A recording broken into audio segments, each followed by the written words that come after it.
তুমি তো দেখছি আচ্ছা বোকা ছেলে। এই বুদ্ধি নিয়ে বাগদাদ যাও পড়াশোনা করতে? তুমি না বললে তো কেউ জানতেই পারতাম না যে তোমার কাছে এত মূল্যবান সম্পদ আছে। আমার লোকেরা তো তোমার শরীর ঘেটেও কিছু পায়নি। তুমি ইচ্ছে করলেই আমাদেরকে ধোকা দিতে পারতে, তাতে তোমার এই সম্পদগুলো তোমারই থাকতো। কিন্তু সেটা না করে গোপন জিনিসটি প্রকাশ করলে কেন? কারণ আমি আল্লাহকে ভয় করি, সেই সাথে আমার আম্মার উপদেশ যেন কখনো মিথ্যা না বলি। বিপদে পড়লে যেন আল্লাহরই আশ্রয় চাই, মিথ্যার নয়। কি বললে তুমি? আমার উপদেশ? বিপদও মিথ্যে বলা যাবে না। না, কারণ আল্লাহ যদি ইচ্ছা না করেন তাহলে মিথ্যা বলেও আমি রেহাই পাবো না। তাই আমি তার কাছেই নিজেকে সঁপে দিয়েছি, মিথ্যার কাছে নয়, তোমাদের কাছেও নয়। আর আমাদের নবী বলেছেন, মিথ্যা হলো সকল গুনার মা। মিথ্যাবাদীকে আল্লাহ কখনো ভালোবাসেন না। সামান্য এক বাক্য মিথ্যায় তুমি তোমার কষ্টের জমানো সম্পদটুকু রক্ষা করতে পারতে।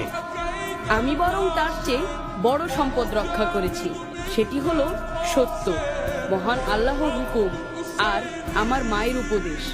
স্বর্ণমুদ্রার জন্য আমার কোনো আফসোস নেই।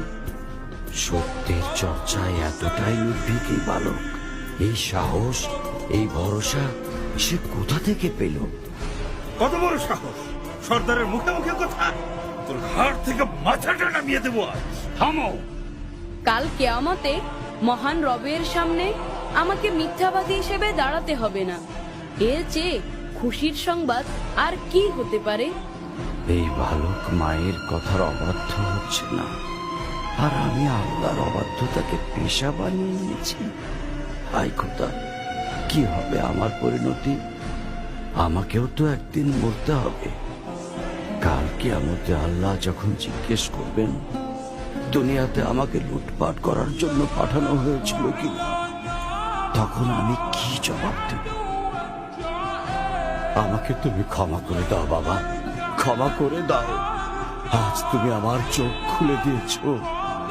কত শত মানুষকে আমি লুণ্ঠন করেছি, তাদেরকে পথে বসিয়েছি, পদে পদে আল্লাহর হুকুমের অবাধ্য হয়েছি। তুমি আমাকে সঠিক পথে তুলে দাও। সঠিক পথে তুলে নেবেন আল্লাহ, ক্ষমাও করবেন আল্লাহ।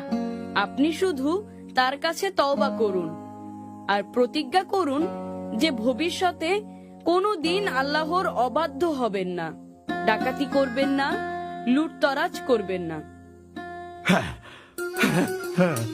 এই